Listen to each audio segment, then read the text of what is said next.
Aloha everyone, Joshua Hayes at BigWaveTrading.com. We'll try to keep this one quick. Overall, what we just saw last week, extremely impressive by the market. I mean, really impressive. We had some negative headlines.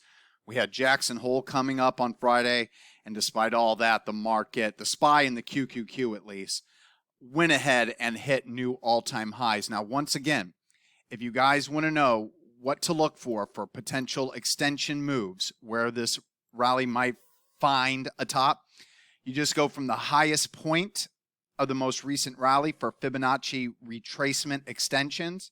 You connect it to that low.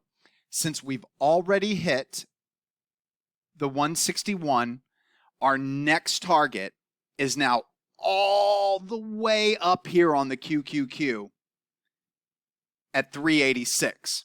So that's quite a ways away. That's about another additional 2% plus from here. So that's very possible. The other thing that you can also do, if you want to get another level, is do Fibonacci extensions. We can go from the bottom to this high, the most recent high, connect it to that low, and then I always look at what the 100, I don't care about any other number, and if that's the case, you can expect us to kind of find pause right at the 378. So we got the 378, we get through 378, we can go to 386 on the QQQ. You can do that same exercise with the SPY, with the DIA, etc. But still, overall, we're coming out of a squeeze, which means we should I think we should continue to melt up. Now listen, August and September, seasonally, historically, going back to 1950 and even the 1920s and the Dow Jones Industrial Average, have always been the weakest 2 months for the stock market. But lately, August and September has been choppy. October is the worst month. So it's possible we could rally in September up to new highs. And then once we get into October, then things can get a little tricky as we move forward. But overall, I wouldn't fight this trend. Everything looks good. And what looks best as we come out of this squeeze and move higher, I mean, you'd see this on the QQQ. We can see in the SPY, we've already come out of it. The DIA is in a squeeze. But on Friday, the IWM. Now, guys, okay, so when we bounce back into the 50 simple moving averages, this blue line, I didn't hear anybody talking about buying puts or going short the IWM. Here, I didn't hear anybody doing that. I didn't hear anybody doing that here. I didn't hear anybody doing that here. But following this reversal at the 50-day simple moving average, I can't tell you how many different traders I saw shorting small caps, buying puts on the IWM. And look at what happened Friday. That's an excellent sign.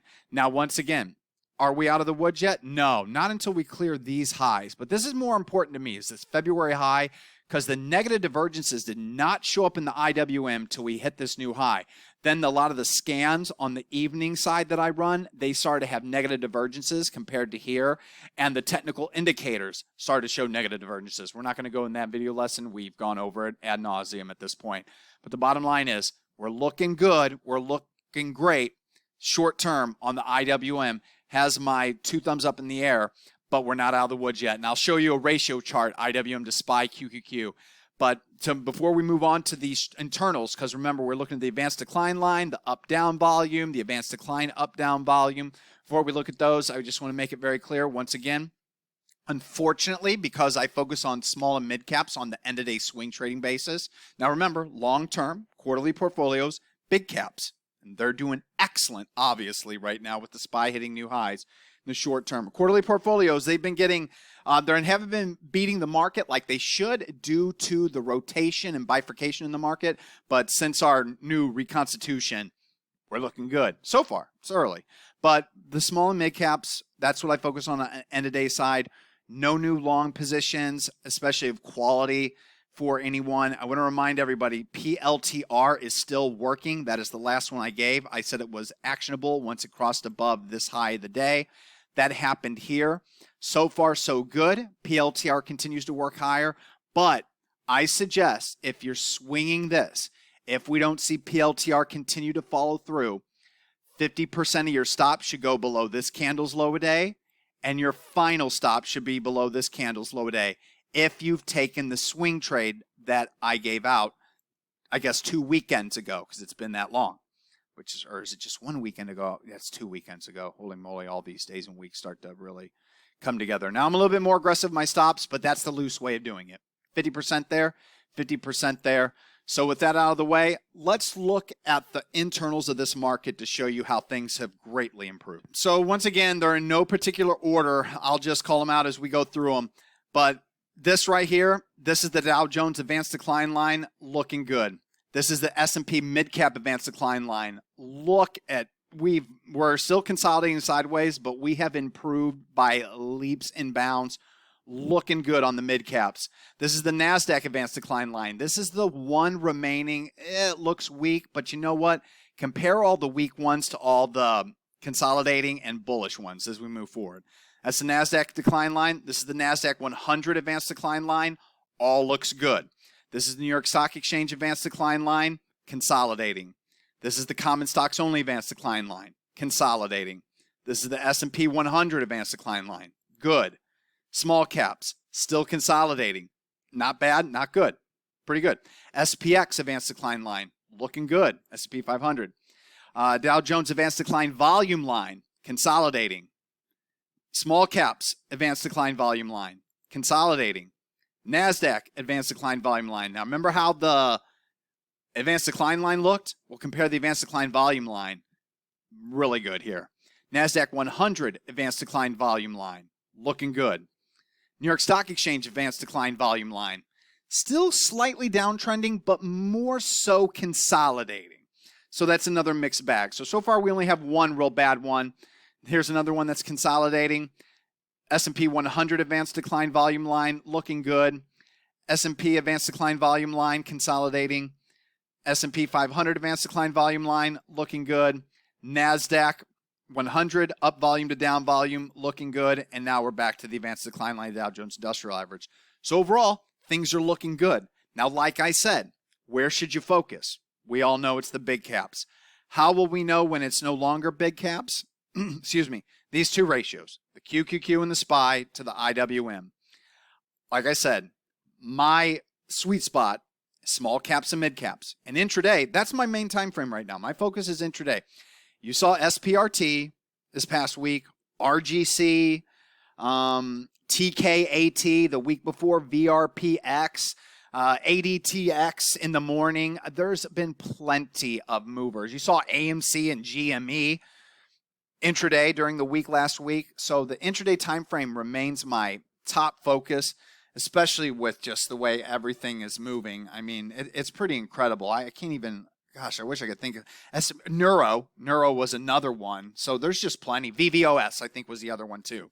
So my brain has thought of them all. But for now, intraday remains my focus. It's good to see small caps running again intraday, and they're not even following through yet, guys. It's pretty incredible. So I'm hoping after Labor Day, we're going to really get going. But we're above this 20 MA. Those should be exponential moving averages, so I need to change that. That's interesting. Well, I'll do that later. I didn't realize that. Something has switched on me. But we're above the 20, still below the 50, and the 200. Not out of the woods yet. And if we look at the IWM compared to the SPY, everything is looking like big caps are in favor, but we're slowly, what I wanted to show here, improving. So you notice how we made this most recent low before reclaiming this 20 SMA. Look at the RSI, positive divergence. Look at MACD, positive divergence. Look at PPO, positive divergence. I like to see that. So I don't want to leave everybody without any trade ideas for the upcoming week. So let me go ahead and show you some big caps that I'm looking at. So I have a pretty tight scanner that looks for stocks that are basically squeezing on the daily and on the weekly time frame, that are also they have the PPO above the zero line, and also they need to, on the weekly and daily, also need to have a proper EMA stack. Whenever you do that, you can really narrow your focus down. And if we just look at the Dow Jones Industrial Average, there's only 3 stocks that currently meet my criteria. One is McDonald's, one is Disney, and the other one is Honeywell. Now, out of all of these, the one that looks the most proper, They're all good. They're all consolidating, but the best one is Honeywell. That being said, how would you trade these squeezes? Well, you buy call options or sell bull put spreads using this as your cut loss level, either way. Now, for me to go long a name like Honeywell, it needs to be cleaner. This isn't clean enough for me. But you could take it with a breakout above this level, or this level. That's up to you. I just wanted to provide you a few stocks that are in squeezes, that are in consolidations, that look like that they want to break out higher. So Honeywell is one, McDonald's is the other, Disney is the other. You can see here on dailies, they're in squeezes, all of them. And you can see on their weekly time frame, similar situation.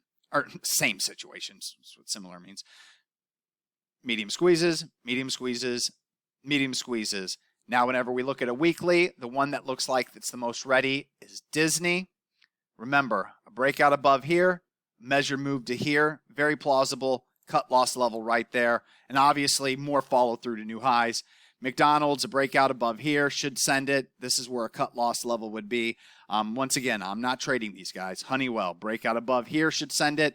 This is where your cut loss level would be with these squeeze patterns. And remember, the best way to get long, if you're going to buy calls outright, you want to try to get it off the 21 EMA. So you want to see a pullback, this hammer candle. It's kind of what you're looking for off the 21.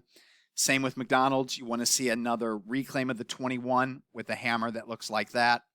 And Disney kind of has that look, but I don't like this candle right there. It's kind of in the way. Would like to see this consolidate further. But those are some ideas going into the new week. I'm not taking any of them based on what I showed everybody. I have no interest. My focus remains intraday. And on the end of the day, hey, if I get a signal, we're going. But right now, even with the market looking good, the signals are lame. That's why I have my quarterly and long-term portfolios. Eventually, the small and mid-cap names will give signals again. I'll push size into it on an end-of-day basis. But until I actually get them, I'm not going to force trades. My main time frame of focus remains intraday. All right, everyone, we'll wrap the video lesson up here. Have a wonderful rest of your weekend, and I will see you in the chat room if you're a member of Big Wave Trading Monday morning. Aloha.